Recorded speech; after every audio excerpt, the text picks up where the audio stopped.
KV குப்பம் சட்டமன்ற தொகுதிக்கு ஒரு எம்எல்ஏ ஒருத்தர் இருக்கார். அவரை வீட்டுல யார் யாரெல்லாம் போய் பாத்திருக்கீங்க? கை தூக்கலாம். ஒரே ஒரு ஆள் கை தூக்கலாம் பாருங்க. நான் ஏன் இந்த கேள்வி கேட்கிறேன்னா, அப்புறம் ஒரு வருஷத்துக்கு கிட்டத்தட்ட 4 கோடி ரூபாய் பணம் கொடுக்கறாங்க, 5 கோடி ரூபாய் அரசாங்கத்தில் கொடுக்கறாங்க, திட்டங்கள் கொடுக்கறாங்க. எந்த திட்டம்னு எப்படி தெரியும்? எம்எல்ஏ உள்ளூரும் கிடையாது, 5 வருஷமா எட்டியும் பார்க்கல. ஆக இந்த தேர்தலில் அதே எம்எல்ஏ மீண்டும் நிற்கிறார். என்ன தைரியம்?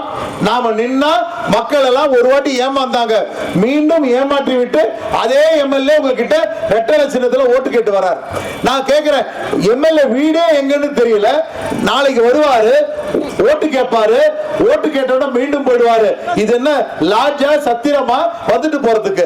கேவி குப்பத்துக்கு ஒரு 100 பெட்ல ஒரு ஆஸ்பத்திரி கட்டணும்னு என்னோட ஆசை. நான் எம்பியா என்ன தேர்ந்தெடுத்து கொடுத்தீங்க, அதோட அடையாளமா கேவி குப்பத்துக்கு 100 பெட் ஹாஸ்பிட்டல் கட்டணும்னு ஆசை. ஆனா அதற்கு தேவை எனக்கு எம்எல்ஏ லெட்டர் வேணும். நானும் விலைய வச்சு தேடுறேன், வலை போட்டு தேடுறேன், ஆள் எங்க இருக்காருன்னு அம்படவே மாட்டேன்றார். இன்னைக்கு கேவி குப்பம் எம்எல்ஏவே காணோம். 1000 குழந்தைகளை அவங்க இது வரைக்கும் பிரசவம் பார்த்திருக்காங்கன்னா எவ்வளவு தன்மையானவங்களா இருப்பானு பாருங்க. அவரை ஜெயிக்க வச்சு கொடுங்க.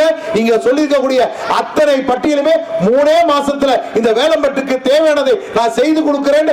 துரைமுருகன் மகனா உங்களுக்கு நான் சத்தியத்தை பண்ணி கொடுக்கிறேன். நான்